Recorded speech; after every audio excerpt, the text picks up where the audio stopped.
Welcome back, folks, to Nerdio Commentaries, Legend of Zelda, Twilight Princess playthrough. I believe we're at part number 7 here, and it's Chaz. And Amandabob. And as we start this part, I can't get out of my cage. There we go. There you go. Give yourself a little puppy concussion. Yeah, you're supposed to break that box, but it just wouldn't break for some reason. He's a pretty good digger. Yes, he is. That's one of the abilities you have in wolf form. There are certain spots on the ground that if you push down on the control pad, he'll actually dig, and most of the time you just dig up like a treasure, rupees or a heart or something. But certain areas are passageways that you can only access by digging. And now that we've escaped, we're randomly attacked by the little creepy girl. Who decides it's okay to ride on your back. Yeah, I suppose, I don't know if Link asked Epona if he was allowed to do that. But they were friends. This girl's creepy. And she just kind of came out of nowhere, She so. can kind of float a little bit though, so I don't imagine she weighs that much. No. She's probably not too heavy. I don't believe so. I like the fact, off camera, you actually pointed out that Link still has that chain around his paw.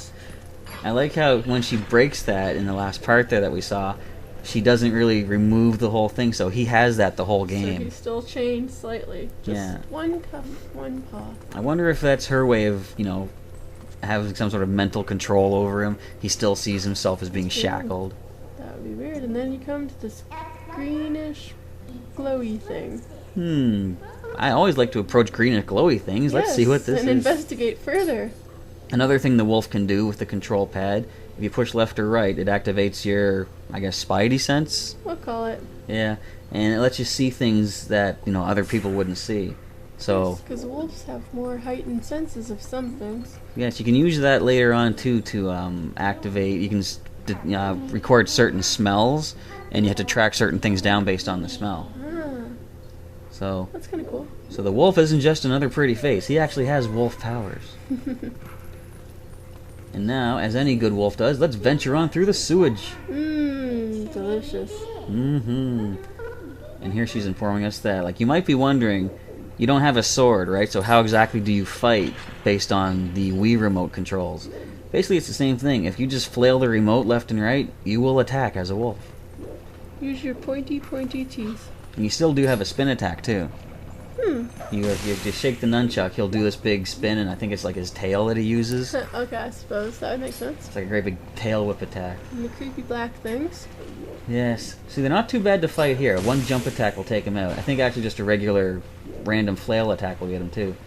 But if you're about to do what I'm about to do here by raising the water level, you don't want to get close to these things. Here you see the sewage pours in. Let's go for a swim, kids. Delicious. So at this point, those black creatures will actually float across the top of the water. And when you're in the deep water, you can't do anything but swim. You doggy paddle, and that's it. Look at the doggy paddle. How cute. Alright, let's get out of here. This is sewage, after all. Yes. It's probably, like I said, smells good. So you ain't gonna want to actually get close to those creatures. Even he doesn't want to.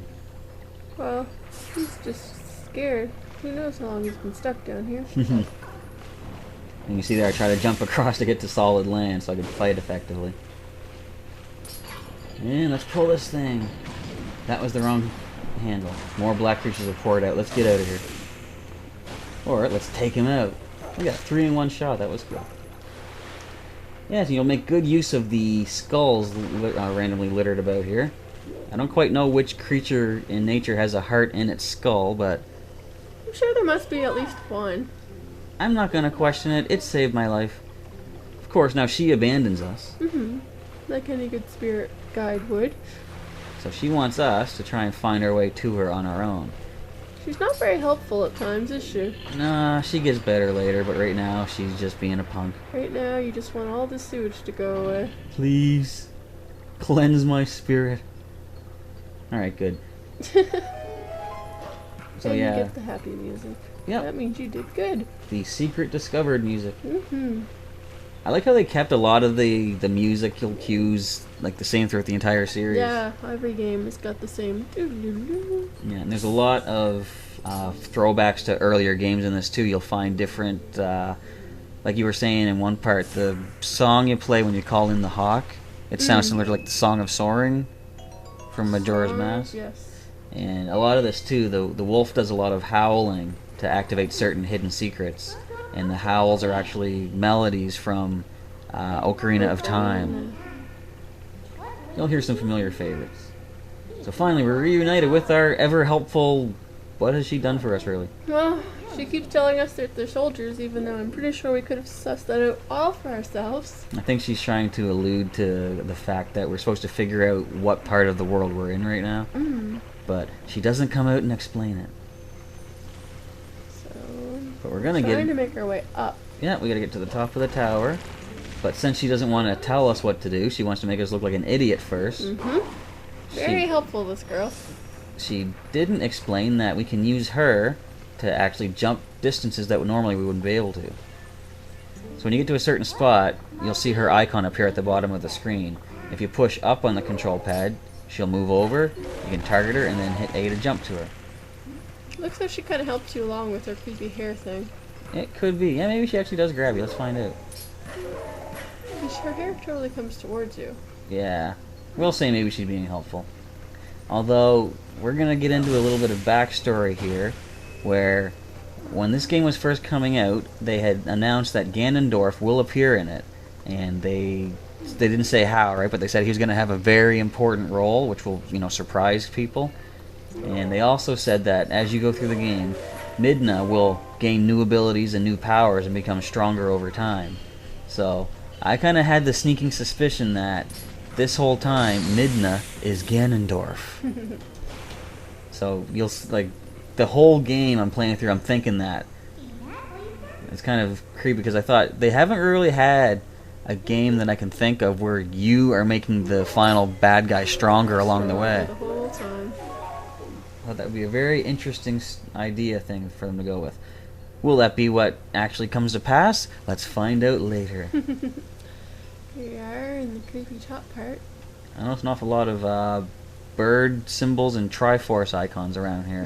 I wonder if we know where we're at yet. Well, some of us might. These towering, I don't know, castle-type spires. I still don't understand why all that black stuff travels up. Yeah, we were saying the Twilight Realm has a very visual look to it, doesn't it, here? Everything is oversaturated with the highlights and the shadows, and that black ash stuff kind of floats upwards. And it's raining. And the music really sets this place as a nice creepy area. Remember one of the earlier concepts they had for the Twilight Realm was actually just a very dull, kind of grayish black and white motif for it. It would be hard to play in a black and white, though, depending. Because of the shading and the darkness of the screen. Exactly. And it showed, actually, Midna's hair was pretty much like a bright, glowing red. So it really stood out in the Dark World. Or, I should say, Twilight Realm. This is not the Dark World. I think I want to, as you said in an unused take because the microphone didn't work, we want to differentiate this from the other Twilight. The one Twilight that I always go to when you say that. Yeah. So here you are, moving that. Yes, that was a difficult puzzle. Here's our first somewhat difficult enemy. The bat bird thing. Kind of looks like a pterodactyl, maybe. It does, yeah. And as you can see, it doesn't die from one hit. It must be invincible. I like how I knocked him off the edge, too, there. It's not enough to kill him. I must drop him to his doom. Well, yes. But be careful when you're on these narrow passageways. You have a chance, if you're jump attacking, you have a good chance to fall off. To your doom. Whoa. Like I would. I would fall off without trying to attack anything. I'd just be walking around. Oh, give yourself more credit than that. I'm giving myself much credit.